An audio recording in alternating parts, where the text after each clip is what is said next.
Hi, everybody. Justine Froelker here, author, speaker, corporate trainer, and certified Daring Way and Dare to Lead Facilitator. And I actually had all 4 videos for February recorded. I did record them when I was having an allergic reaction to antibiotics, but I rewatched them. They're pretty good, and I love the topic, so we'll probably come back to that in March. However, we just, for me, got a glimpse of what this year will probably be like on social media following the Super Bowl halftime show.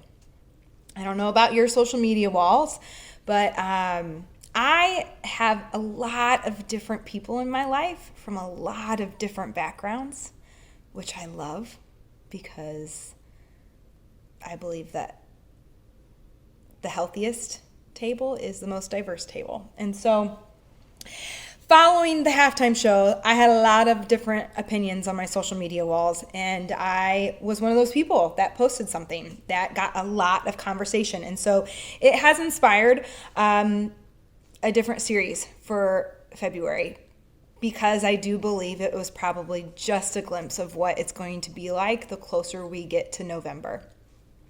So I'm not sure what's going to happen of this. I'm pretty scared shitless to post it. But daring leaders are never silent about hard things.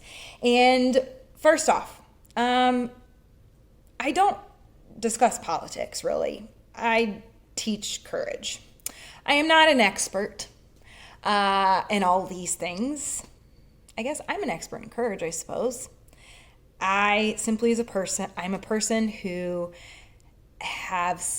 I have seen for many, many, many, many years the dangers of not speaking,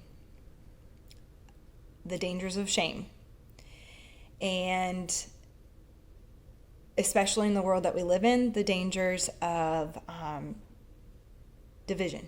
So this week we're going to start off with, I hope that you have diversity in your friend list, your reading list, the people you follow on social media.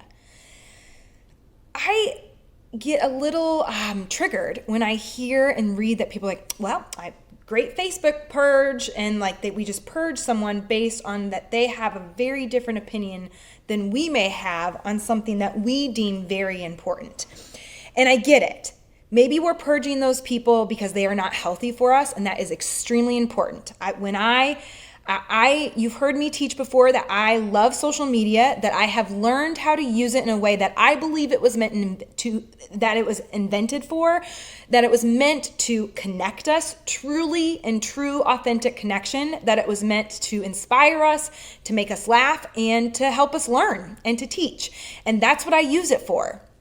And so I completely have cleaned up my friends list because, frankly, I'm a woman who can't have kids and went through an infertility journey. And so my challenge to you is, if I can make social media work for me, I think anybody can, because social media is a landmine of pregnancy announcements and cute kid pictures and holidays and all of these things. And I chose to make social media part of my healing and not my demise in the deep, dark hole of grief that would have easily turned me into a sad, bitter, angry woman.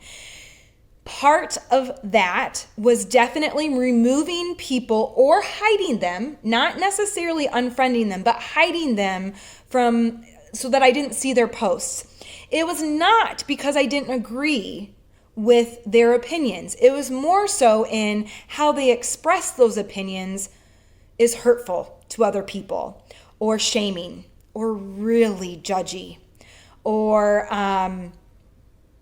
just dark. And it did not promote healing. And so this week, for the first video in this series of, I don't have a title for it, how do we love all when we all believe something different? I don't know.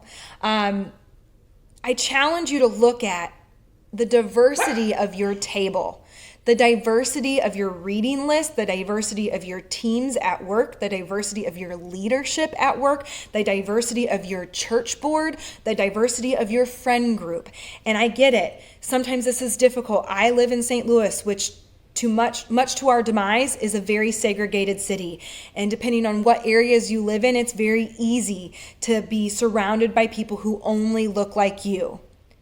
And it's not okay. It's just not. And so in these coming months, in this year, that will be difficult for many people, and you are entitled to believe in whatever side and vote however you want. That is the glory of this country. What is not okay is when we use fear and shame and judgment to keep people small and quiet, and when we, for lack of a better word, whitewash our world, that the only people that we surround ourselves with or the only things we read or take in are the people who only reflect back to us what we think is right. And I know that this can be a difficult piece for those of us who are Christians because we hold a certain truth. However, for me, there is a gospel of loving all well. And this world is not doing a very good job of it. And so this week, in what has become double the time of my usual teaches, I want you to stop and take an inventory. How diverse is your table, your reading list, your teams, your church? Different genders, sexual orientations, religions, faiths, colors. Look at that and be honest with yourself. I'll see you next week. Gracie says hello. I'm not re-recording this because otherwise I'll chicken out.